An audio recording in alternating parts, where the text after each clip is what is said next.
ನಮಸ್ತೆ ವೀಕ್ಷಕರೇ, ಶುಭೋದಯ. ವಿಶೇಷ ನೇರ ಪ್ರಸಾರ ಜ್ಯೋತಿಷ ಕಾರ್ಯಕ್ರಮ ಜ್ಯೋತಿಷ ಜಾಗೃತಿಗೆ ಸ್ವಾಗತ. ನಾನು ಮಂಜರಿ ಹೊಂಬಾಳಿ. ಈ ದಿನ ಶುಭ ದಿನ, ಈ ವಾರ ಶುಭವಾರ, ಈ ನಕ್ಷತ್ರ ಶುಭ ನಕ್ಷತ್ರ, ಹೀಗೆಂದೆಲ್ಲ ದಿನದ ಬಗ್ಗೆ ವರ್ಣಿಸಿದ್ದಾರೆ ದಾಸರು. ಹಾಗಾದ್ರೆ ಮೊದಲನೇದಾಗಿ ಅತಿಥಿಗಳನ್ನು ಬರಮಾಡಿಕೊಂಡು ಈ ಶುಭ ದಿನದ ಪಂಚಾಂಗದ ವಿಚಾರಗಳನ್ನ ಕೇಳೋಣ. ಕಾರ್ಯಕ್ರಮದಲ್ಲಿ ಖ್ಯಾತ ಜ್ಯೋತಿಷಿಗಳು, ವೈದಿಕ ಜ್ಯೋತಿಷದಲ್ಲಿ ಖ್ಯಾತರಾಗಿರುವಂತವರು, ಸಂಖ್ಯಾಶಾಸ್ತ್ರಜ್ಞೆ, tarot reader, life coach Shrimati Divya Subrahmanya ಅವರಿದ್ದಾರೆ. ಕಾರ್ಯಕ್ರಮಕ್ಕೆ ಸ್ವಾಗತಿಸೋಣ. ನಮಸ್ತೆ ಮೇಡಮ್, ಕಾರ್ಯಕ್ರಮಕ್ಕೆ ಸ್ವಾಗತ. ಶ್ರೀ ಮಹಾಗಣಾಧಿಪತಯೇ ನಮಃ. ಗುರುಭ್ಯೋ ನಮಃ. ಗುರುವೇ ಸರ್ವಲೋಕಾನಾಂ ಭಿಷಜೇ ಭವರೋಗಿಣಾಂ ನಿಧಯೇ ಸರ್ವವಿದ್ಯಾನಾಂ ದಕ್ಷಿಣಾಮೂರ್ತಯೇ ನಮಃ. ನಮಸ್ಕಾರ ಮೇಡಮ್, ಶುಭ ದಿನ. ಮೊದಲನೇದಾಗಿ ಪಂಚಾಂಗದ ವಿಚಾರ ಈ ದಿನ ಹೇಗಿದೆ ನೋಡಿ. ಇವತ್ತು 18 ಜುಲೈ 2026. ತಿಥಿ ಬಂದು ಪಂಚಮಿ ತಿಥಿ ಆಗುತ್ತೆ. ಪಂಚಮಿ ತಿಥಿ 3 ಗಂಟೆ 44 ನೆಕ್ಸ್ಟ್ ಡೇ ಮಧ್ಯರಾತ್ರಿವರೆಗೂ ಪಂಚಮಿ ತಿಥಿನೇ ಇರುವಂಥದ್ದು. ಇನ್ನು ನಕ್ಷತ್ರ ಬಂದರೂ ಪೂರ್ವ ಫಲ್ಗುಣಿ ನಕ್ಷತ್ರ ಇರುವಂಥದ್ದು. ಕರ್ಣ ಬಂದು ಭವಕರ್ಣ ಮತ್ತು ಬಾಲವಕರ್ಣ ಅನ್ನುವಂಥ 2 ಕರ್ಣಗಳಿದೆ. ಇನ್ನು ವಾರಿಯಾನ್ ಯೋಗ ಅನ್ನುವಂಥ ಯೋಗ ಇರುವಂಥ ದಿನ ವಾರ ಶನಿವಾರ. ಓಕೆ, ಇದು ಪಂಚಾಂಗದ ವಿಚಾರವಾಗಿತ್ತು. ಇನ್ನು ರಾಶಿಗಳ ವಿಚಾರಕ್ಕೆ ಬಂದರೆ, ನಮ್ಮ ವೀಕ್ಷಕರು ಕೂಡ ತಮ್ಮ ತಮ್ಮ ರಾಶಿಗಳಿಗೆ ಹೇಗಿದೆ ಅನ್ನೋದನ್ನು ತಿಳ್ಕೊಳ್ಳೋಕ್ಕೋಸ್ಕರ ಕಾಯ್ತಾ ಇರ್ತಾರೆ. ಮೊದಲನೇದಾಗಿ ಮೇಷರಾಶಿ ಹೇಗಿದೆ ಈ ದಿನ? ಮೇಷರಾಶಿಯವರಿಗೆ ಇವತ್ತು ನಿಮ್ಮ ಅಂತರಂಗದಲ್ಲೇ ಒಂದು ನಾಯಕತ್ವದ ಗುಣ ಇದೆ. ಆ ನಾಯಕತ್ವದ ಗುಣದಿಂದ ನೀವು ಒಂದು ಕ್ರಿಯಾಶೀಲತೆಗೆ ಒಳಗಾಗ್ತೀರಾ. ಹಾಗೆಯೇ ಅದೇ ನಿಮ್ಮನ್ನು ಒಂದು ಮುಂದಕ್ಕೆ ತಗೊಂಡು ಬರೋದಕ್ಕೆ ಸಹಾಯ ಮಾಡುತ್ತೆ ಅಂತ. ವೃತ್ತಿ ಕ್ಷೇತ್ರದಲ್ಲಿ, ಯಾವುದೇ ಕ್ಷೇತ್ರದಲ್ಲಿ ಇರಲಿ, ನೀವು ಇದುವರೆಗೆ ಯಾವುದೋ ಒಂದು ಕೆಲಸ ನೆನೆಗುದ್ದಿಗೆ ಬಿದ್ದಿದೆ, ಅಂದರೆ ಪೆಂಡಿಂಗ್ ಆಗೋಗಿದೆ, ಕೆಲಸ ಆಗ್ತಾ ಇಲ್ಲ ಅನ್ನುವಂಥ ಕೆಲಸಗಳನ್ನು ಪುನಃ ಪ್ರಾರಂಭಿಸೋದಕ್ಕೆ, ಪ್ರಾರಂಭಿಸೋದಕ್ಕೆ ಒಳ್ಳೆಯ ದಿನ.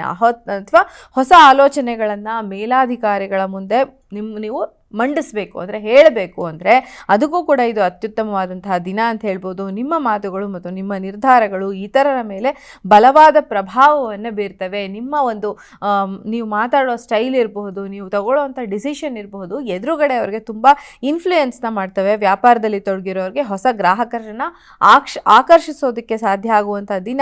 ನಿಮ್ಮ ಸ್ವಂತ ಸಾಮರ್ಥ್ಯದ ಮೇಲೆ ಸಂಪೂರ್ಣ ನಂಬಿಕೆ ಇಟ್ಟು ನೀವೇನು ಕೆಲಸ ಮಾಡ್ತಿದ್ದೀರಾ ಅದರ ಮೇಲೆ ನಂಬಿಕೆ ಹಾಗೆ ಧೈರ್ಯದಿಂದ ಹೆಜ್ಜೆ ಇಡೋದ್ರಿಂದ ಯಶಸ್ಸು ನಿಮ್ಮದಾಗತ್ತೆ ಇವತ್ತು ಅಂತ ಹೇಳ್ಬೋದು ಮೇಷರಾಶಿಯವರಿಗೆ. ಓಕೆ, ಮೇಷರಾಶಿಯವರಿಗೆ ಒಂದಷ್ಟು ನಿರ್ಧಾರವನ್ನು ತಗೊಳ್ಳುವಂತಹ ಚೈತನ್ಯ, ಆಂತರಿಕ ಬಲ ಮುಖ್ಯ ಅಂತ ತಾವು ತಿಳಿಸ್ಕೊಟ್ರಿ. ಇನ್ನು ವೃಷಭಕ್ಕೆ ಬಂದರೆ ಹೇಗಿದೆ ವೃಷಭ ರಾಶಿಯವರಿಗೆ? ವೃಷಭ ರಾಶಿಯವರಿಗೆ ಇವತ್ತು ಯಾವುದೇ ದೊಡ್ಡ ಸಾಹಸಗಳಿಗೆ ಕೈ ಹಾಕುವ ಬದಲು, ಅಂದರೆ ಕೈ ಹಾಕದೆ ನಿಮ್ಮ ದಿನಚರಿಗಳಲ್ಲಿ ಸ್ಥಿರತೆಯನ್ನು ಕಾಯ್ದುಕೊಳ್ಳುವುದು. ಏನೋ ಮ್ಯಾಜಿಕ್ ಆಗೋಗ್ಬಿಡುತ್ತೆ, ಏನೋ ಮಾಡಿಬಿಡ್ತೀನಿ ಅಂತ ಹೋಗೋದ್ರ ಬದಲು ಡೈಲಿ ಲೈಫ್ ಏನು ನಡ್ಕೊಂಡು ಹೋಗ್ತಾ ಇದೆ, ಸರಿಯಾದ ಸಮಯಕ್ಕೆ ಊಟ, ತಿಂಡಿ, ನಿದ್ದೆ, ಕೆಲಸಕ್ಕೆ ಹೋಗೋದು ಬರೋದು, ಇಷ್ಟನ್ನು ಮಾಡೋದು ತುಂಬ ಮುಖ್ಯ ಆಗುತ್ತೆ. ನಿಮ್ಮ ಕೆಲಸದ ಶೈಲಿಯನ್ನು ಹೆಚ್ಚು ವ್ಯವಸ್ಥಿತಗೊಳಿಸೋಕ್ಕೆ ಮತ್ತು ಮನೆಯ ವಾತಾವರಣ ಅಚ್ಚುಕಟ್ಟಾಗಿ ರೂಪಿಸಲು ಸಮಯವನ್ನು ಮೀಸಲಿಡಿ. ಕೆಲಸ ಸರಿಯಾಗಿ ಮಾಡಬೇಕು, ಡೈಲಿ ಕೆಲಸಗಳೇನೇನಿದೆ ಅದು ಸರಿಯಾಗಿ ಆಗಬೇಕು, ಮತ್ತು ಮನೆಯಲ್ಲಿ ಎಲ್ಲ ವ್ಯವಸ್ಥಿತವಾಗಿದೆಯಾ, ಏನಾದರೂ ಪ್ರಾಬ್ಲಮ್ ಇದೆಯಾ ಅನ್ನೋದನ್ನು ಸರಿಯಾಗಿ ನೋಡಿಕೊಂಡು ನೀವು ಇವತ್ತಿನ ದಿನವನ್ನು ಅಚ್ಚುಕಟ್ಟಾಗಿ ರೂಪಿಸೋದಕ್ಕೆ ಸಮಯವನ್ನು ಕೊಟ್ಟರೆ ಡೇ ತುಂಬ ಚೆನ್ನಾಗಿರುತ್ತೆ. ಆರ್ಥಿಕವಾಗಿ ಗ್ರಹಗಳ ಬದಲಾವಣೆಯು ನಿಮ್ಮ ದೀರ್ಘಕಾಲದ ಹೂಡಿಕೆಗಳ ಬಗ್ಗೆ ಮರುಚಿಂತನೆ ನಡೆಸುವಂತೆ ಮಾಡುತ್ತಿದೆ. ಅಂದರೆ ಈಗ ಪ್ಲಾನೆಟರಿ ಪೊಸಿಷನ್ ಹೆಂಗಿದೆಯಪ್ಪ ಅಂದರೆ, ನೀವು ಯಾವುದೋ ಇನ್ವೆಸ್ಟ್ಮೆಂಟ್ಸ್ ಮಾಡಿಬಿಟ್ಟಿದ್ದೀರಾ, ಇನ್ವೆಸ್ಟ್ಮೆಂಟ್ ಸರಿ ಇದೆಯಾ ಇಲ್ವಾ ಅಂತ ಮತ್ತೊಂದು ಸರಿ ಚೆಕ್ ಮಾಡ್ಕೊಳ್ಳುವಂಥ ಟೈಮ್ ಇದು. ಅನಗತ್ಯ ಖರ್ಚುಗಳಿಗೆ ಬ್ರೇಕ್ ಹಾಕೋದು ತುಂಬ ಒಳ್ಳೆಯದು ಈ ಟೈಮಲ್ಲಿ. ಹಾಗೆಯೇ ಯಶಸ್ಸು ಒಂದೇ ದಿನದಲ್ಲಿ ಸಿಗೋದಿಲ್ಲ ಅನ್ನೋದನ್ನು ನೀವು ಮನದಟ್ಟು ಮಾಡಿಕೊಂಡು ತಾಳ್ಮೆಯಿಂದ ಸರಿಯಾಗಿ ಯೋಜನಾಬದ್ಧವಾಗಿ ಕೆಲಸ ಮಾಡೋದು ತುಂಬ ಮುಖ್ಯ. ವೃಷಭ ರಾಶಿಯವರಿಗೆ ಸರಿಯಾಗಿ ಪ್ಲ್ಯಾನ್ ಮಾಡಿಕೊಂಡು ಈ ಡೇ ಹಿಂಗೆ ಹೋಗಬೇಕು ಅಂತ ಪ್ಲ್ಯಾನ್ ಮಾಡ್ಕೊಂಡು ಮಾಡಿದ್ರೆ ಡೆಫಿನೆಟ್ ಆಗಿ ಪಾಸಿಟಿವ್ ರಿಸಲ್ಟ್ಸ್ನ ಪಡ್ಕೊಳ್ಳೋದಕ್ಕೆ ಅವಕಾಶ ಇರುತ್ತೆ ವೃಷಭ ರಾಶಿಯವರಿಗೆ. ಓಕೆ, ಇದು ವೃಷಭ ರಾಶಿಯವರ ವಿಚಾರವಾಗಿತ್ತು. ಆಲೋಚನೆಗಳ ಜೊತೆಗೆ ಒಂದು ಯೋಜನೆಯನ್ನು ಹಾಕಿಕೊಳ್ಬೇಕು ಅನ್ನುವಂಥದ್ದು. ಇನ್ನು ಮಿಥುನಕ್ಕೆ ಬಂದರೆ ಹೇಗಿದೆ ಮಿಥುನ ರಾಶಿ? ಮಿಥುನ ರಾಶಿಯವರಿಗೆ ನಿಮ್ಮ ಬುದ್ಧಿವಂತಿಕೆ ಮತ್ತು ಸಂವಹನ ಕಲೆ ಇದು ಉತ್ತುಂಗದಲ್ಲಿರುತ್ತೆ. ಅಂದರೆ ತುಂಬ ಚೆನ್ನಾಗಿ ನಿಮ್ಮ ಬುದ್ಧಿವಂತಿಕೆ ಉಪಯೋಗ ಆಗುತ್ತೆ. ಹಾಗೆ ನಿಮ್ಮ ಕಮ್ಯುನಿಕೇಷನ್ ಸ್ಕಿಲ್ಸ್ ಏನಿದೆಯಲ್ಲ ಅದು ಕೂಡ ನಿಮಗೆ ತುಂಬ ಚೆನ್ನಾಗಿ ಸಹಾಯಕ್ಕೆ ಬರುತ್ತೆ. ಸಾರ್ವಜನಿಕವಾಗಿ ಮಾತನಾಡುವಾಗ ಅಥವಾ ಸ್ನೇಹಿತರೊಂದಿಗೆ ಸಂವಾದ ನಡೆಸುವಾಗ ನಿಮ್ಮ ಮಾತುಗಳು ಎಲ್ಲರ ಗಮನವನ್ನು ಸೆಳೀತವೆ. ಹೊಸ ಸಂಪರ್ಕಗಳನ್ನು ಬೆಳೆಸ ಬೆಳೆಸಲು ಮತ್ತು ಸಮಾಜದಲ್ಲಿ ನಿಮ್ಮ ನೆಟ್ವರ್ಕ್ ವಿಸ್ತರಿಸೋದಕ್ಕೆ ಇದು ತುಂಬ ಸುಂದರವಾದಂತಹ ಸಮಯ, ಸರಿಯಾದ ಸಮಯ ಅಂತ ಹೇಳ್ಬೋದು. ನಿಮ್ಮ ವೈಯಕ್ತಿಕ ಗುರಿಗಳು ಮತ್ತು ಆಸೆಗಳನ್ನು ಮರುಹೊಂದಿಸಲು ಇದು ಸರಿ ಇದೆಯಾ ಇಲ್ವಾ, ನನ್ನ ಒಂದು ಗುರಿ ಏನು, ನನ್ನ ಆಸೆ ಏನು ಅನ್ನೋದನ್ನು ನೀವು ಮರುಹೊಂದಿಸ್ಕೊಳ್ಬೇಕಾಗತ್ತೆ. ಹಾಗೆಯೇ ಇವತ್ತು ನೀವು ತೆಗೆದುಕೊಳ್ಳುವಂತಹ ನಿರ್ಧಾರಗಳು ಭವಿಷ್ಯಕ್ಕೆ ನಾಂದಿ ಆಗ್ತವೆ. ಇದು ನಾಂದಿ ಅಂತ ಹೇಳಿದ್ರೆ ಬೇಸ್ನ ಕ್ರಿಯೇಟ್ ಮಾಡಿಕೊಡ್ತವೆ ಅಂತ ಹೇಳ್ಬೋದು. ಸ್ಪಷ್ಟವಾಗಿ ಮಾತಾಡಿ ಮತ್ತು ಸಕಾರಾತ್ಮಕ ಚಿಂತನೆಗಳನ್ನು ಬೆಳೆಸ್ಕೊಳ್ಳೋದು ಇವತ್ತು ಮಿಥುನ ರಾಶಿಯವರಿಗೆ ತುಂಬ ಮುಖ್ಯ ಅಂತ ಹೇಳ್ಬೋದು. ಓಕೆ, ಸಂವಹನ ಒಟ್ಟಾರೆ ಚೆನ್ನಾಗಿರುತ್ತೆ ಅನ್ನುವಂಥದ್ದು. ಇನ್ನು ಕರ್ಕಾಟಕಕ್ಕೆ ಬಂದ್ರೆ ಹೇಗಿದೆ ಕರ್ಕಾಟಕ ರಾಶಿಯವರಿಗೆ? ಕರ್ಕಾಟಕಕ್ಕೆ ಚಂದ್ರನ ಪ್ರಭಾವ, ಪೂರ್ಣ ಪ್ರಭಾವ ನಿಮ್ಮ ರಾಶಿಯ ಮೇಲೆ ಇರೋದ್ರಿಂದ, ಯಾಕೆಂದರೆ ಅದಕ್ಕೆ ಅಧಿಪತಿ ಚಂದ್ರ ಆಗಿರೋದ್ರಿಂದ ಇಡೀ ದಿನ ವೈಯಕ್ತಿಕ ಬೆಳವಣಿಗೆಗೆ ಪೂರಕವಾಗಿರೋದಕ್ಕೆ ಸಾಧ್ಯ ಇರುವಂತಹ ದಿನ ಇವತ್ತು. ಇತ್ತೀಚಿನ ದಿನಗಳಲ್ಲಿ ನೀವು ಆರಂಭಿಸಿದಂತಹ ಪ್ರಯತ್ನಗಳು ಈಗ ವೇಗವನ್ನು ಪಡೆದುಕೊಳ್ತವೆ. ಯಾವುದಾದ್ರೂ ಕೆಲಸ ಮಾಡ್ತಾ ಇದ್ದೀರಾ ಅಂದರೆ ಅದು ತುಂಬ ಸ್ಪೀಡಾಗಿ ಕೆಲಸ ಮುಂದೆ ಹೋಗೋದಕ್ಕೆ ಅವಕಾಶ ಇರುತ್ತೆ. ಸಮಾಜ ಅಥವಾ ಇತರರು ನಿಮ್ಮ ಬಗ್ಗೆ ಏನು ಅಂದ್ಕೊತಾರೆ ಎಂಬ ಚಿಂತೆಯನ್ನು ಬಿಟ್ಟು ನಿಮ್ಮ ಆಂತರಿಕ ನೆಮ್ಮದಿಗೆ ಯಾವುದು ಮುಖ್ಯವೋ, ನೀವು ಪೀಸ್ಫುಲ್ ಆಗಿರೋಕ್ಕೆ, ನೀವು ಸಕ್ಸಸ್ಫುಲ್ ಆಗೋಕ್ಕೆ ಯಾವುದು ಮುಖ್ಯನೋ ಅದಕ್ಕೆ ನೀವು ಮೊದಲನೇ ಆದ್ಯತೆ ನೀಡಬೇಕಾಗತ್ತೆ. ಆರ್ಥಿಕ ಪರಿಸ್ಥಿತಿ ಸುಧಾರಿಸೋದಕ್ಕೆ ಅವಕಾಶ ಇರುವಂಥ ಸಮಯ ಇದು. ನಿಮ್ಮ ಅಂತಃಪ್ರಜ್ಞೆ ಅಂದರೆ ಗಟ್ ಫೀಲ್ ಅಂತ ಹೇಳ್ತೀವಲ್ಲ, ಅದು ನೀಡುವ ಸೂಚನೆಗಳನ್ನು ನಂಬಿ ಮುನ್ನಡೆಯನ್ನು ಇಡಬೇಕಾಗುತ್ತೆ. ನಿಮ್ಮ ಗಟ್ ಫೀಲ್ ಏನು ಹೇಳ್ತಿದೆ ಅದನ್ನು ನೋಡಿ ನೀವು ಪ್ರತಿ ಸ್ಟೆಪ್ನು ತಗೊಳ್ಬೇಕಾಗುತ್ತೆ. ಹಾಗೆಯೇ ಸಂಜೆ ಸ್ವಲ್ಪ ಸಮಯ ವಿಶ್ರಾಂತಿಗೆ ನೀಡೋದ್ರಿಂದ ಇನ್ನೂ ಆಗುವಂತಹ ತೊಂದರೆಗಳು ತಪ್ಪಿಸೋದಕ್ಕೆ ಅವಕಾಶ ಇರುತ್ತೆ ಅಂತ ಹೇಳ್ಬೋದು ಕರ್ಕಾಟಕ ರಾಶಿಯವರಿಗೆ. ಓಕೆ, ಕರ್ಕಾಟಕ ರಾಶಿಯವ್ರದ್ದು ತಿಳಿಸ್ಕೊಟ್ರಿ. ಇನ್ನು ಮುಂದಿನ ರಾಶಿಗೆ ಬಂದ್ರೆ ಸಿಂಹ ರಾಶಿ ಹೇಗಿದೆ ಇವತ್ತು? ನೋಡಿ, ಸಿಂಹರಾಶಿಯವರಿಗೆ ನಿಮ್ಮ ವೈಯಕ್ತಿಕ ಅಗತ್ಯಗಳು, ಆಸೆಗಳು ಮತ್ತು ನಿಮ್ಮ ಆಪ್ತ ಸಂಬಂಧಗಳ ನಿಮ್ಮ ಗಮನ ಹೆಚ್ಚಾಗಿ ಇರಲಿ. ಅಂದರೆ ನಿಮ್ಮ ವೈಯಕ್ತಿಕ ಅಧಿಕಾರಿಗಳು, ನೀವು ಪರ್ಸ್ನಲ್ ಆಗಿ ಯಾವುದನ್ನು ತುಂಬ ಇಷ್ಟಪಡ್ತೀರಾ, ಹಾಗೆ ಯಾರನ್ನು ಇಷ್ಟಪಡ್ತೀರಾ, ನಿಮ್ಮ ಆಪ್ತರು ಅಂದರೆ ನಿಮ್ಮ ಹೆಂಡತಿ ಇರ್ಬೋದು ಅಥವಾ ಗಂಡ ಮಕ್ಕಳು ಇರಬಹುದು, ಅವರು ಏನನ್ನು ಇಷ್ಟಪಡ್ತಾ ಇದ್ದಾರೆ ಅನ್ನೋದನ್ನು ತುಂಬ ಕರೆಕ್ಟಾಗಿ ತಿಳ್ಕೊಂಡು ಇವತ್ತು ಮಾಡಬೇಕಾಗತ್ತೆ. ಹಾಗೆಯೇ ಯಾರೊಂದಿಗಾದರೂ ಭಿನ್ನಾಭಿಪ್ರಾಯಗಳಿದ್ದರೆ ಅದನ್ನು ಮಾತುಕತೆಯ ಮೂಲಕ ಬಗೆಹರಿಸಿಕೊಳ್ಳಲು ಒಳ್ಳೆಯ ದಿನ ಇವತ್ತು ಅಂತ ಹೇಳ್ಬೋದು. ಕಮ್ಯುನಿಕೇಷನ್ ಪ್ರಾಬ್ಲಮ್ ಆಗಿದೆ ಅಥವಾ ಸರಿಯಾಗಿ ಸಿಗ್ತಾ ಇಲ್ಲ ಅಂದರೆ ಇವತ್ತು ಅವ್ರ ಜೊತೆಗೆ ಫೋನ್ ಕನೆಕ್ಟ್ ಆಗಬಹುದು ಅಥವಾ ಡೈರೆಕ್ಟಾಗಿ ಹೋಗಿ ಮಾತಾಡಿ ಇರುವಂತಹ ತೊಂದರೆನ ನಿವಾರಣೆ ಮಾಡಿಕೊಳ್ಳೋದು ತುಂಬ ಮುಖ್ಯ ಆಗುತ್ತೆ. ವೃತ್ತಿ ರಂಗದಲ್ಲಿ ಮೇಲಧಿಕಾರಿಗಳಿಂದ ಪ್ರಶಂಸೆ ಅಥವಾ ಹೊಸ ಜವಾಬ್ದಾರಿಗಳು ಸಿಗುವ ಸಾಧ್ಯತೆ ಇರುತ್ತೆ. ಆಲ್ರೆಡಿ ನೀವು ಹೆವಿ ಬರ್ಡನಲ್ಲಿದ್ದೀರಾ ಅಂತಂದರೆ ಅದನ್ನು ಸ್ವಲ್ಪ ಪಕ್ಕಕ್ಕಿಡಿ. ಅದರ್ವೈಸ್ ನೀವು ಬರ್ಡನ್ ತೊಗೊಂಡು ಕೆಲಸ ಮಾಡಿದ್ರೆ ಅದರಿಂದ ಖಂಡಿತ ಲಾಭ ಕೂಡ ಆಗೋದಕ್ಕೆ ಅವಕಾಶ ಇರುತ್ತೆ ಅಂತ ಹೇಳ್ಬೋದು. ತಾತ್ಕಾಲಿಕ ಆಕರ್ಷಣೆ ಅಥವಾ ಹೊಗಳಿಕೆಗಿಂತ ಪ್ರಾಮಾಣಿಕ ಬಾಂಧವ್ಯಕ್ಕೆ ಹೆಚ್ಚಿನ ಬೆಲೆ ಕೊಡಿ ಅಂತ ಹೇಳೋಕ್ಕೆ ಇಲ್ಲಿ ಬಯಸ್ತೀನಿ ನಾನು. ದೀರ್ಘಕಾಲದಿಂದ ಯಾವುದೋ ಒಂದು ಆಕರ್ಷಣೆ ಉಳಿದಿದೆ, ಅದೇನಂತ ಇಂಪಾರ್ಟೆಂಟ್ ಅಲ್ಲ, ಆದರೆ ತುಂಬ ಸ್ಟ್ರಾಂಗ್ ಆಗಿರುವಂತಹ, ನಿಮ್ಮನ್ನು ಇಷ್ಟಪಡುವಂತಹ ಒಂದು ಹತ್ತಿರದವರು ನಿಮ್ಮ ಜೊತೆಗಿರೋದು ತುಂಬ ಮುಖ್ಯ ಅಂತ ಹೇಳ್ಬೋದು ಅಂತ ಹೇಳೋದಕ್ಕೆ ಇಲ್ಲಿ ಇಷ್ಟಪಡ್ತೀನಿ. ಸೊ ಅದ್ರ ಕಡೆ ನಿಮ್ಮ ಹೆಚ್ಚಿನ ಗಮನ ಇರಲಿ. ಓಕೆ, ತಾತ್ಕಾಲಿಕವಾಗಿದ್ದಕ್ಕಿಂತ ದೀರ್ಘಕಾಲದ ಆಲೋಚನೆಗಳಿಗೆ ಹಾಗೂ ಬಾಂಧವ್ಯಗಳಿಗೆ ಬೆಲೆ ಕೊಡುವಂಥದ್ದು. ಇನ್ನು ಮುಂದಿನ ರಾಶಿಗೆ ಬಂದರೆ ಕನ್ಯಾ ರಾಶಿ ಹೇಗಿದೆ ಇವತ್ತು? ಕನ್ಯಾ ರಾಶಿಯವರಿಗೆ ನೀವು ಗದ್ದಲದ ವಾತಾವರಣದಿಂದ ದೂರವಿದ್ದು ಏಕಾಂತವಾಗಿ ಕೆಲಸ ಮಾಡಲು ಇಷ್ಟಪಡುತ್ತೀರಿ. ನಿಮ್ಮ ನೇಚರೇ ಆಗಿದೆ. ಯಾವುದು ಸೌಂಡ್ ಇಲ್ಲದೆ ಇರೋ ಜಾಗ, ಸ್ವಲ್ಪ ಪೀಸ್ಫುಲ್ಲಾಗಿರಬೇಕು ಅಂತ ಯೋಚನೆ ಮಾಡ್ತಿದ್ದೀರಾ. ಸಂಶೋಧನೆಯ ಆಳವಾದ ಅಧ್ಯಯನ ಅಥವಾ ಕಚೇರಿಯ ಕಠಿಣ ಕೆಲಸಗಳನ್ನು ಒಂಟಿಯಾಗಿ ನಿರ್ವಹಿಸಲು ಇದು ಸೂಕ್ತ ದಿನವಾಗಿದೆ. ನೀವು ಒಬ್ಬರೇ ಒನ್ ಮ್ಯಾನ್ ಆರ್ಮಿ ಅಂತ ಹೇಳ್ತೀವಲ್ಲ, ಆ ಥರ ಎಲ್ಲ ಕೆಲಸಗಳನ್ನು, ಈ ಕಡೆ ಪ್ರಾಜೆಕ್ಟ್ ರಿಪೋರ್ಟ್ ರೆಡಿ ಮಾಡೋದು, ಈ ಕಡೆ ಇನ್ನೊಂದು ಸಬ್ಮಿಷನ್ ಇರುತ್ತೆ ಅದನ್ನು ಮಾಡೋದು, ಎಲ್ಲ ಕೆಲಸಗಳನ್ನು ನೀವೇ ಮಾಡಿಕೊಂಡು ಮುಂದುವರಿಯೋದಕ್ಕೆ ಅವಕಾಶ ಇರುತ್ತೆ. ನಿಮ್ಮ ಏಕಾಗ್ರತೆ ಹೆಚ್ಚಿರುವುದರಿಂದ ಉತ್ಪಾದಕತೆಯು ಅಂದರೆ ನಿಮ್ಮ ರಿಟರ್ನ್ಸ್ ಕೂಡ ತುಂಬ ಚೆನ್ನಾಗಾಗುತ್ತೆ. ನಿಮ್ಮದು ಕಮ್ಯುನಿಕೇಷನ್ ಚೆನ್ನಾಗಿದೆ, ಹಾಗೆಯೇ ಫೋಕಸ್ಸು ಚೆನ್ನಾಗಿದೆ, ಹಾಗಾಗಿ ಉತ್ಪಾದಕತೆ ಚೆನ್ನಾಗಾಗುತ್ತೆ, ಉತ್ತಮವಾಗಿರುತ್ತೆ ಅಂತ ಹೇಳ್ಬೋದು. ಹಾಗೆಯೇ ಆನ್ಲೈನ್ ವ್ಯವಹಾರಗಳನ್ನು ಮಾಡುವಾಗ ಮತ್ತು ಬ್ಯಾಂಕ್ ವಹಿವಾಟನ್ನು ಮಾಡುವಾಗ ತಾಂತ್ರಿಕ ದೋಷಗಳಿದ್ದರೆ ಸಣ್ಣ ಪುಟ್ಟ ಗೊಂದಲಗಳು ಉಂಟಾಗಬಹುದು, ಎಚ್ಚರವಿರಲಿ. ಅದರ ಜೊತೆಗೆ ನಿಮ್ಮ ಆರೋಗ್ಯ ಹಾಗೂ ನಿದ್ದೆಯ ಕಡೆಗೂ ಗಮನ ಬೇಕು. ಅಂದರೆ ನೀವು ಬ್ಯಾಂಕಿಂಗ್ ವ್ಯವಹಾರ ಮಾಡ್ತಾ ಇದ್ದೀರಾ ಅಂದರೆ ಎಲ್ಲ ಸರಿನೂ ಬ್ಯಾಂಕಲ್ಲಿ ಸಕ್ಸಸ್ ಸಿಗುತ್ತೆ ಅಂತ ಹೇಳೋದಕ್ಕೆ ಆಗೋದಿಲ್ಲ. ಸೊ ಅದ್ರ ಬಗ್ಗೆ ನೀವು ಹೆಚ್ಚಿನ ಗಮನವನ್ನು ಕೊಟ್ಟು ಆರೋಗ್ಯ ನಿದ್ದೆಯ ಕಡೆಗೂ ಕೂಡ ವಯಸ್ಸಾಗಿರೋದ್ರಿಂದ ವಯಸ್ಸಾದವರಿದ್ದವರು ಗಮನವನ್ನು ಕೊಡಬೇಕಾಗುತ್ತೆ. ತುಲಾರಾಶಿಯವರು ನೋಡಿ, ಇವತ್ತು ನಿಮಗೆ ಸಾಮಾಜಿಕವಾಗಿ ಮತ್ತು ವೃತ್ತಿಪರವಾಗಿ ಅತ್ಯಂತ ಸಕ್ರಿಯವಾದ ದಿನ. ಅಂದರೆ ಎಲ್ಲಾದರೂ ಹೋಗ್ತೀರಾ, ನೀವು ಸೋಷಿಯಲಲ್ಲೂ ತುಂಬ ಚೆನ್ನಾಗಿ ಮಿಂಗಲ್ ಆಗ್ತೀರಾ, ಫಂಕ್ಷನ್ಸ್ ಇದ್ರೆ ಅಟೆಂಡ್ ಮಾಡ್ತೀರಾ, ಅದರಲ್ಲೂ ನಿಮ್ಮನ್ನೆಲ್ಲ ಜನ ಗುರುತಿಸ್ತಾರೆ. ಹಾಗೆಯೇ ವೃತ್ತಿ ಜೀವನದಲ್ಲೂ ನಿಮ್ಮನ್ನು ಜನ ಗುರುತಿಸುವಂಥ ಕೆಲಸಗಳನ್ನು ನೀವು ಮಾಡ್ತೀರಾ. ಕಚೇರಿಯಲ್ಲಿ ಸಹೋದ್ಯೋಗಿ ಸಹೋದ್ಯೋಗಿಗಳೊಂದಿಗೆ ಒಟ್ಟಾಗಿ ಕೆಲಸ ಮಾಡುವಾಗ ನಿಮ್ಮ ವಿಭಿನ್ನ ಆಲೋಚನೆಗಳು ಎಲ್ಲರ ಮೆಚ್ಚುಗೆಗೆ ಪಾತ್ರ ಆಗ್ತವೆ. ಎಂಥ ಡಿಫ್ರೆಂಟಾಗಿ ಥಿಂಕ್ ಮಾಡ್ತಾರಪ್ಪ ಇವರು ಅಂತ ಅಂದ್ಕೊಳ್ಳೋ ಥರ ಆಗುತ್ತೆ, ಎಲ್ಲರ ಮೆಚ್ಚುಗೆಗೆ ಪಾತ್ರವಾಗುತ್ತೆ. ಪ್ರೇಮ ಜೀವನದಲ್ಲಿ ಹೊಸ ಚೈತನ್ಯ ಮೂಡುತ್ತೆ. ಯಾರಿಗಾದ್ರೂ ಲವ್ ಅಫೇರ್ಗಳಿದ್ರೆ ಅಲ್ಲಿ ಏನೂ ಇಲ್ಲ, ಇಲ್ಲಿ ಮುಗಿದೋಯ್ತು ಅಂದ್ಕೊಂಡವ್ರಿಗೆ ಹೊಸ ಆಸೆ ಹುಟ್ಬೋದು. ಒಂಟಿಯಾಗಿರುವವರಿಗೆ ಹೊಸ ಪರಿಚಯಗಳು ಉಂಟಾಗ್ತವೆ.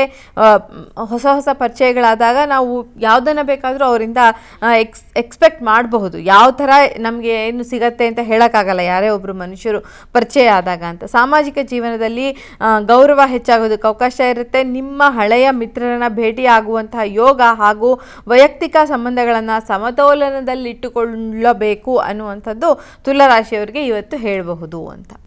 ಓಕೆ, ತುಲಾರಾಶಿಯವರ ಬಗ್ಗೆ ತಾವು ವಿಸ್ತೃತವಾಗಿ ತಿಳಿಸ್ಕೊಟ್ರಿ. ಇನ್ನು ವೃಶ್ಚಿಕಕ್ಕೆ ಬಂದರೆ ಹೇಗಿದೆ ವೃಶ್ಚಿಕ ರಾಶಿಯವರಿಗೆ? ವೃಶ್ಚಿಕ ರಾಶಿಯವರಿಗೆ ಹೊಸ ವಿಷಯಗಳನ್ನು ಕಲ್ತ್ಕೊಳ್ಳೋದಕ್ಕೆ ಇದು ತುಂಬ ಒಳ್ಳೆಯ ದಿನ.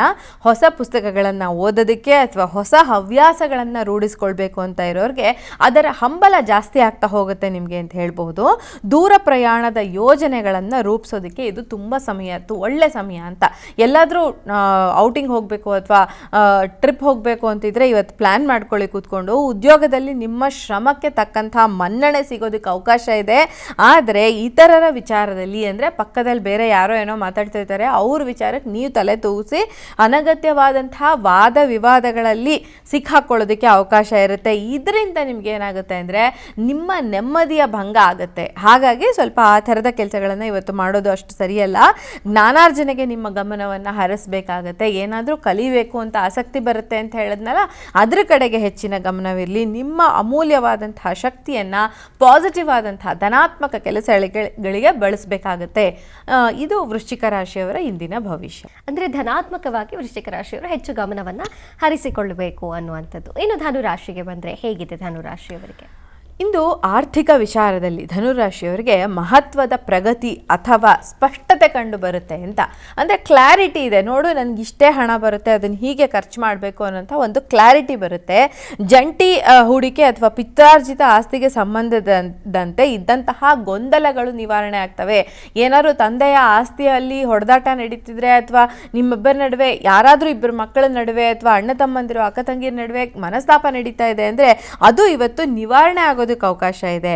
ನಿಮ್ಮ ಸಂಗಾತಿ ಅಥವಾ ಕುಟುಂಬದವರೊಂದಿಗೆ ಮುಕ್ತವಾಗಿ ಮನಸ್ಸು ಬಿಚ್ಚಿ ಮಾತನಾಡುವುದು ತುಂಬ ಮುಖ್ಯ ಆಗುತ್ತೆ. ಅದರಿಂದ ಇತ್ತೀಚಿನ ತಪ್ಪು ತಿಳುವಳಿಕೆಗಳು, ಏನೋ ಮಿಸ್ಅಂಡರ್ಸ್ಟ್ಯಾಂಡಿಂಗ್ಸ್ ಇದ್ದೇ ಇರುತ್ತೆ. ಮನೆ ಅಂದಮೇಲೆ ಒಂದು ಮಾತು ಬರುತ್ತೆ ಹೋಗುತ್ತೆ ಅಂತ ಹೇಳ್ತೀವಲ್ವ, ಹಾಗೆ ಆ ತಪ್ಪು ತಿಳುವಳಿಕೆಗಳನ್ನು ಸಂಪೂರ್ಣವಾಗಿ ತಡೆದು ನಿಲ್ಲಿಸಬಹುದು ಅಂತ ಹೇಳ್ಬಹುದು. ಹಾಗೆಯೇ ನಿಮ್ಮ ನಡುವಿನ ನಂಬಿಕೆ ಮತ್ತು ಬಾಂಧವ್ಯಗಳು ಮತ್ತಷ್ಟು ಗಟ್ಟಿಯಾಗೋದಕ್ಕೆ ಇದು ಅವಕಾಶ ಆಗುತ್ತೆ. ಎಲ್ಲವನ್ನ ಮುಕ್ತ ಮನಸ್ಸಿನಿಂದ ಸ್ವೀಕರಿಸಬೇಕು, ಓಪನ್ ಮೈಂಡೆಡ್ ಆಗಿರಬೇಕು. ಅವ್ರು ಹೇಳಿದ್ದನ್ನು ಹೌದಲ್ವಾ, ಇವ್ರು ಹೇಳಿದ್ದು ಕರೆಕ್ಟ್ ಆಗಿದೆ ಅಂತ ಪಾಯಿಂಟು ನಿಮಗೆ ಅನ್ನಿಸ್ಬೇಕು. ಪರಿಸ್ಥಿತಿ ನಿಮ್ಮ ಪರವಾಗಿಯೇ ಇರುತ್ತೆ. ನೀವು ಆ ಥರ ಒಂದು ಅಕ್ಸೆಪ್ಟೆನ್ಸ್ ಅಂತ ಬಂದುಬಿಟ್ರೆ ನಿಮಗೆ ಪರಿಸ್ಥಿತಿ ಎಲ್ಲ ನೀವು ಅಂದ್ಕೊಂಡಂಗೆ ಕೆಲಸಗಳು ಆಗ್ತಾ ಹೋಗ್ತವೆ ಅಂತ ಹೇಳ್ಬೋದು ಈ ಧನುರಾಶಿಯವರಿಗೆ ಅಂತ. ಓಕೆ, ಮುಕ್ತ ಮನಸ್ಸಿರಬೇಕು, ಪರಿಸ್ಥಿತಿಯನ್ನು ಎಕ್ಸೆಪ್ಟ್ ಮಾಡೋ ಗುಣ ಬೆಳೆಸ್ಕೊಳ್ಬೇಕು ಅನ್ನುವಂಥದ್ದು. ಇನ್ನು ಮಕರಕ್ಕೆ ಬಂದರೆ ಮಕರ ರಾಶಿಯವರಿಗೆ ಹೇಗಿದೆ ಈ ಶನಿವಾರ? ಪಾಲುದಾರಿಕೆ ಅಂದರೆ ಪಾರ್ಟ್ನರ್ಶಿಪ್ ಅಥವಾ ಉದ್ಯೋಗದ ಒಪ್ಪಂದಗಳು ಏನಿದೆ, ಇಂದಿನ ಪ್ರಮುಖ ಆಕರ್ಷಣೆ ಅದೇ ಆಗಿರುತ್ತೆ ಅಂತ ಹೇಳ್ಬಿಟ್ಟು. ಅಂದರೆ ಅದರಲ್ಲಿ ಏನೋ ಚೇಂಜಸ್ ಆಗೋದು ಆ ಥರದ್ದು ಏನಾದರೂ ಚಾನ್ಸಸ್ ಇರುತ್ತೆ. ವ್ಯವಹಾರದಲ್ಲಿ ಹೊಸ ಪಾಲುದಾರರು ಕೈ ಜೋಡಿಸುವಂತಹ ದಿನ ಇವತ್ತು ಅಂತ ಹೇಳ್ಬೋದು. ಇನ್ವೆಸ್ಟರ್ಸ್ಗಾಗಲಿ ಹುಡುಕ್ತಾ ಇದ್ದರೆ ಅದು ಸಿಗೋದಕ್ಕೆ ಅವಕಾಶ ಇರುತ್ತೆ. ಆರ್ಥಿಕವಾಗಿ ನಿಮ್ಮ ಬಜೆಟ್ ಅಥವಾ ದೀರ್ಘಕಾಲದ ಆಸ್ತಿಗಳ ವಿಚಾರದಲ್ಲಿ ದೊಡ್ಡ ಸಮಸ್ಯೆಗಳಿಗೆ ಹಿರಿಯರ ಸಹಾಯದಿಂದ ಉತ್ತಮವಾದಂತಹ ಒಂದು ಒಳನೋಟ ಅಥವಾ ಪರಿಹಾರ ಸಿಗೋದಕ್ಕೆ ಅವಕಾಶ ಇರುತ್ತೆ. ನಿಮ್ಮ ಮನೆಯಲ್ಲಿ ಆಸ್ತಿ ವಿವಾದ ನಡೀತಾ ಇದೆ, ಕಿರಿಕಿರಿ ನಡೀತಾ ಇದೆ, ಮಕ್ಕಳು ಹೊಡೆದಾಡ್ತಾ ಇದ್ದಾರೆ ಅಂದರೆ ದೊಡ್ಡವ್ರ ಹತ್ರ ಹೋಗಿ ಅವ್ರು ನಿಮಗೆ ಸಾಲ್ವ್ ಮಾಡಿ ಕೊಡ್ತಾರೆ. ಇಲ್ಲ, ಇಷ್ಟು ನೀನು ಇಟ್ಕೋ, ಇಷ್ಟು ನೀನು ಮಾಡು, ಈ ಥರ ರೆಸ್ಪಾನ್ಸಿಬಿಲಿಟೀಸ್ ನೀನು ತಗೋಬೇಕು ಅನ್ನುವಂಥ ಒಂದು ಪರಿಹಾರ ನಿಮಗೆ ಸಿಗುತ್ತೆ. ನಿಮ್ಮ ಸಂಪತ್ತನ್ನು ವೃದ್ಧಿಸಿಕೊಳ್ಳೋದಕ್ಕೋಸ್ಕರ ಹೊಸ ದೃಷ್ಟಿಕೋನಗಳನ್ನು ಅಳವಡಿಸಿಕೊಳ್ತೀರಾ. ನೀವು ನಿಮ್ಮ ಹೊಸ ಒಂದು ಯೋಚನೆಗಳೇನಿದೆ ಅದನ್ನು ಅಳವಡಿಸ್ಕೊಳ್ಳೋದಕ್ಕೆ ಚಾನ್ಸ್ ಇರುವಂಥ ದಿನ ಇವತ್ತು. ಇತರ ಪ್ರಗತಿಯನ್ನು ನೋಡಿ ನಿಮ್ಮನ್ನು ನೀವು ಹೋಲಿಸಿಕೊಳ್ಳಬೇಡಿ. ಬೇರೆಯವರೇನೋ ತುಂಬ ಗ್ರೋ ಆಗಿಬಿಟ್ರು ಅಂತ ನೋಡಿ ಅವರನ್ನು ಹೋಲಿಸ್ಕೊಂಡು ನಾವು ಡಿಸ್ಟರ್ಬ್ ಆಗೋದು ಬೇಡ. ನಿಮ್ಮದೇ ಆದ ವಿಶಿಷ್ಟ ಹಾದಿಗಾಗಿ ಕಾಯ್ತಾ ಇರಿ. ನೀವು ಹಾದಿಯಲ್ಲಿ ಸಾಗಿ.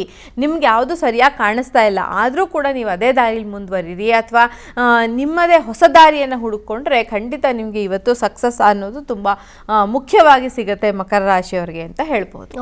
ಓಕೆ, ಮಕರ ರಾಶಿಯ ಒಂದು ದಿನ ಭವಿಷ್ಯವನ್ನು ತಾವು ತಿಳಿಸ್ಕೊಟ್ರೆ. ಇನ್ನು ಕುಂಭಕ್ಕೆ ಬರೋದಾದರೆ ಕುಂಭರಾಶಿಯವರಿಗೆ ಹೇಗಿದೆ ಇವತ್ತು? ಇವತ್ತು ನಿಮ್ಮ ದೈನಂದಿನ ದಿನಚರಿಯ ಆರೋಗ್ಯ ಮತ್ತು ಕೆಲಸದ ವಾತಾವರಣವನ್ನು ಉತ್ತಮಪಡಿಸಿಕೊಳ್ಳಬೇಕು.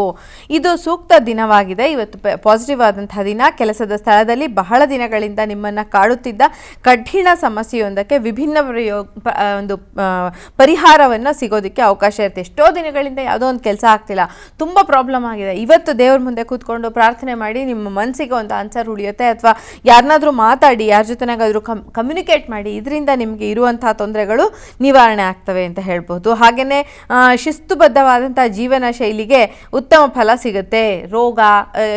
ಯೋಗ ಮಾಡ್ಕೊಳ್ಳೋದು, ದಿನಾಗಲೂ ಶಿಸ್ತಾಗಿ ಸರಿಯಾದ ರೀತಿಯಲ್ಲಿ ನೀರನ್ನು ಕುಡಿಯೋದು, ಇದರಿಂದ ವ್ಯಾಯಾಮ ಮಾಡೋದು, ಪೌಷ್ಟಿಕ ಆಹಾರದ ಸೇವನೆಯನ್ನು ಮಾಡೋದ್ರಿಂದ ತುಂಬ ಒಂದು ನಿಮ್ಮ ಆರೋಗ್ಯಕರವಾದ ಜೀವನ ಶೈಲಿ ಇರೋದ್ರಿಂದ ಲೈಫ್ ತುಂಬ ಚೆನ್ನಾಗಿ ಹೋಗುತ್ತೆ ಅಂತ ಹೇಳ್ಬೋದು. ಅಭ್ಯಾಸಗಳನ್ನು ಇಂದಿನಿಂದಲೇ ನಿಮ್ಮ ಜೀವನದಲ್ಲಿ ರೂಢಿಸ್ಕೊಳ್ಬೇಕು. ಯಾರಿಗಾದರೂ ಇದಿಲ್ಲ ಅಂತ ಹೇಳಿದ್ರೆ ಕುಂಭರಾಶಿಯವರಿಗಿದ್ದು ಇದನ್ನು ರೂಢಿಸ್ಕೊಳ್ಳೋದು ತುಂಬ ಒಳ್ಳೆಯದು. ಅದು ದೀರ್ಘಕಾಲದವರೆಗೆ ನಿಮಗೆ ಉತ್ಸಾಹ ನೀಡುತ್ತೆ. ಲಾಂಗ್ ಟೈಮ್ ನಿಮಗೆ ಒಂಥರ ಸ್ಯಾಟಿಸ್ಫ್ಯಾಕ್ಷನ್. ನಾನು ಈ ಥರ ಒಳ್ಳೆ ಫುಡ್ ತಿಂತಾ ಇದ್ದೀನಿ, ಒಳ್ಳೆ ಒಂದು ಲಿಕ್ವಿಡ್ನ ತಗೋತಾ ಇದ್ದೀನಿ, ಶುಗರ್ ಬಿಟ್ಟಿದ್ದೀನಿ, ಇದನ್ನೆಲ್ಲ ನಿಮಗೆ ಫೈನಲಿ ಒಂದ್ಸರಿ ನೋಡಿದಾಗ ಎಷ್ಟು ಚೆನ್ನಾಗಿ ಮಾಡಿ ನನ್ನ ದೇಹನ ನಾನು ಆರೋಗ್ಯವಾಗಿ ಇಟ್ಕೊಂಡೆ ಅಥವಾ ನನ್ನ ಮನಸ್ಸನ್ನು ಆರೋಗ್ಯವಿಟ್ಕೊಂಡೆ ಅಂತ ಅನ್ನುವಂಥ ಫೀಲು ಈ ಕುಂಭರಾಶಿಯವರಿಗೆ ಬರಬೇಕು ಅಂದರೆ ಇವತ್ತಿನ ದಿನ ಮೊದಲು ಅದನ್ನು ಪ್ರಾರಂಭ ಮಾಡಬೇಕು. ಆರೋಗ್ಯ ಮತ್ತು ಶಿಸ್ತಿನ ಕಡೆ ಹೆಚ್ಚು ಗಮನವನ್ನು ಹರಿಸಬೇಕು ಅನ್ನುವಂಥದ್ದು. ಇನ್ನು ಕಡೆಯ ರಾಶಿ ಮೀನರಾಶಿಗೆ ಬಂದರೆ ಹೇಗಿದೆ ಮೀನರಾಶಿಯವರಿಗೆ ಇವತ್ತು? ನಿಮ್ಮ ಒಂದು ಕ್ರಿಯೇಟಿವ್ ಆದಂತಹ ಮೈಂಡ್ಸೆಟ್ ಏನಿದೆ, ಕಲ್ಪನಾ ಶಕ್ತಿ, ಇಮ್ಯಾಜಿನರಿ ಪವರ್ ಏನಿದೆ, ಇದು ಉತ್ತುಂಗದಲ್ಲಿ ಇರುವಂತಹ ದಿನ ಇವತ್ತು. ಸಾಹಿತ್ಯ, ಸಂಗೀತ ಅಥವಾ ನಿಮ್ಮ ನೆಚ್ಚಿನ ಯಾವುದೇ ಕ್ರಿಯೆಗಳ ಕೆಲಸಗಳಲ್ಲಿ ತೊಡಗಿಸಿಕೊಳ್ಳುವುದರಿಂದ ಮನಸ್ಸಿಗೆ ಅಪಾರ ಸಂತೋಷ ದೊರೆಯುವ ಸಾಧ್ಯತೆಗಳು ಇರುತ್ತೆ. ಹಾಗೆಯೇ ಮಕ್ಕಳೊಂದಿಗೆ ಅಥವಾ ಆತ್ಮೀಯರ ಜೊತೆಗೆ ಆನಂದದಾಯಕವಾದ ಕ್ಷಣವನ್ನು ಕಳಿತೀರಾ. ಹಾಗೆಯೇ ಆಧ್ಯಾತ್ಮಿಕ ಚಿಂತನೆಯ ಕಡೆಗೂ ಒಲವನ್ನು ಹೆಚ್ಚಾಗಿ ಕೊಡೋದಕ್ಕೆ ಅವಕಾಶ ಇರುತ್ತೆ. ಮನಸ್ಸಿಗೆ ನೆಮ್ಮದಿ ನೀಡುತ್ತೆ. ನಿಮ್ಮ ಹಳೆಯ ಚಿಂತೆಗಳು ಇವತ್ತು ನಕಾರಾತ್ಮಕ ಆಲೋಚನೆಗಳೇನಿದೆ ಅದೆಲ್ಲನೂ ಯಾವುದೋ ತುಂಬ ದಿನದ ಚಿಂತೆ ಅಥವಾ ನಕಾರಾತ್ಮಕವಾದಂಥ ಆಲೋಚನೆಗಳು ಇವತ್ತು ಸ್ಟಾಪ್ ಆಗಿ ಹೊಸ ಸೃಜನಾತ್ಮಕವಾದಂತಹ ಕೆಲಸಗಳು ಮಾಡೋದಕ್ಕೆ ಮುಂದುವರಿಯೋದಕ್ಕೆ ಅವಕಾಶ ಇರುವಂತಹ ದಿನ ಇವತ್ತು ಅಂತ ಹೇಳ್ಬೋದು ಮೀನರಾಶಿಯವರಿಗೆ.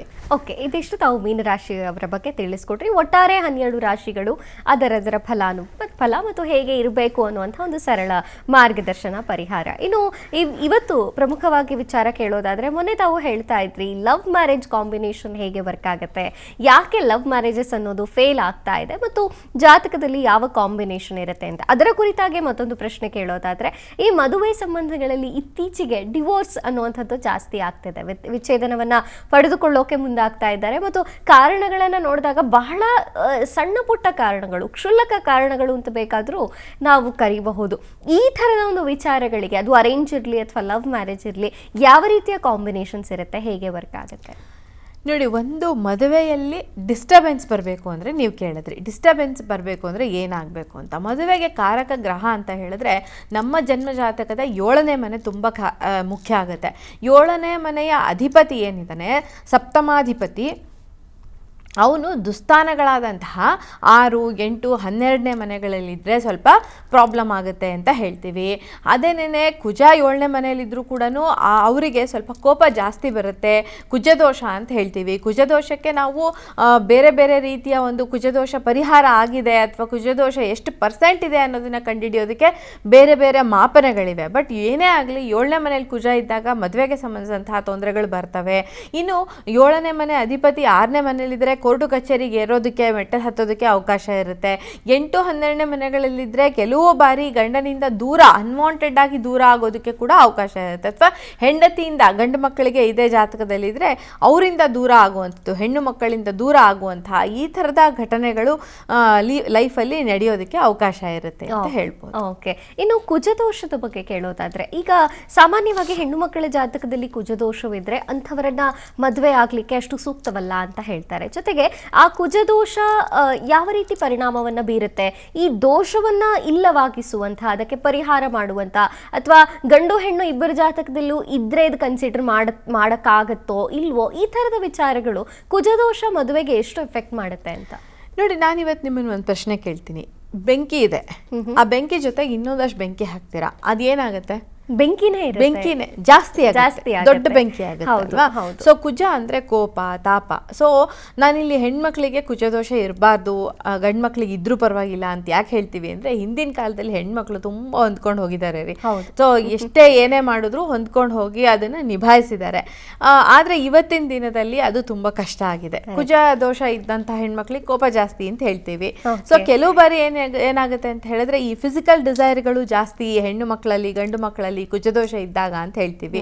ಅದರಲ್ಲೂ ಶುಕ್ರನಿಗೆ ಕುಜನ ಇನ್ಫ್ಲೂಯೆನ್ಸ್ ಇದ್ರೇನು ಈ ತರದ ತೊಂದರೆಗಳಾಗೋದಕ್ಕೆ ಅವಕಾಶ ಇದೆ ಅಂತ. ಸೊ ಈ ತರ ಎಲ್ಲ ಇರೋದ್ರಿಂದ ಕುಜದೋಷದಿಂದ ಪ್ರಾಬ್ಲಮ್ ಆಗುತ್ತೆ ಹೊರತು, ಅದಕ್ಕೆ ಪರಿಹಾರ ಅಂತ ಹೇಳಬೇಕು ಅಂದ್ರೆ ಕುಜನಿಗೆ ಸಂಬಂಧಿಸಿದಂತಹ ಮಂತ್ರ ಜಪ, ಕುಜ ಶಾಂತಿಯನ್ನ ಮಾಡಬಹುದು. ಹಾಗೇನೆ ಸುಬ್ರಹ್ಮಣ್ಯ ಸ್ವಾಮಿಯ ಆರಾಧನೆಯನ್ನ ಕೂಡ ನಾವು ಮಾಡ್ಕೊಳ್ಳೋದ್ರಿಂದ, ಅಥವಾ ಡೈರೆಕ್ಟ್ ಆಗಿ ಕುಜನ ಆರಾಧನೆಯನ್ನ, ಮಂಗಳನ ಆರಾಧನೆಯನ್ನ ಮಾಡ್ಕೊಳ್ಳೋದ್ರಿಂದ ಕೂಡ ಈ ಪ್ರಾಬ್ಲಮ್ ಏನಿದೆ ಅದು ಸಾಲ್ವ್ ಆಗೋದಕ್ಕೆ ಅವಕಾಶ ಇರುತ್ತೆ. ಇನ್ನು ಜನ್ಮ ಜಾತಕದಲ್ಲಿ ಬಂದು ಯಾವುದಾದ್ರೂ ಪಾಸಿಟಿವ್ ಆದಂತಹ ಗ್ರಹಗಳು 7ನೇ ಅಂದರೆ ಗುರುವಿನ ಒಂದು ದೃಷ್ಟಿ ಇತ್ತು ಅಂದರೆ, ಏನು ಕುಜ ದೋಷ ಏನಿದೆ ಅದು ಒಂದು 20 to 30% ಹೋಗಿದೆ. ಆ ಕುಜ ದೋಷ ಒಂದು ಇಂಟೆನ್ಸಿಟಿ ಏನಿದೆ ಅದು ಕಡಿಮೆ ಆಗಿದೆ ಅಂತ ಹೇಳ್ತೀವಿ. ಬಹಳ ಸೂಕ್ತವಾದಂತಹ ಒಂದು ಪಾಯಿಂಟ್ನ ಹೇಳಿದ್ರಿ. ಕೇವಲ ಜಾತಕ ಅದರ ದೋಷಗಳಷ್ಟೇ ಅಲ್ಲ, ಆಯಾ ಕಾಲಮಾನಕ್ಕೆ ತಕ್ಕಂತೆ ನಾವು ಸಂಬಂಧಗಳನ್ನು ಕೂಡ ಹುಡುಕೊಳ್ಬೇಕಾಗತ್ತೆ ಅನ್ನುವಂಥದ್ದು ಬಹಳ ಸೂಕ್ತವಾದ ಮಾಹಿತಿಯನ್ನು ತಿಳಿಸ್ಕೊಟ್ಟಿದ್ದೀರಿ. ಜೊತೆಗೆ 12 ರಾಶಿಯ ಫಲಾನುಫಲಗಳನ್ನು ಕೂಡ ನಿಮ್ಮಿಂದ ತಿಳಿದುಕೊಂಡಿದ್ದೀವಿ. ಧನ್ಯವಾದಗಳು.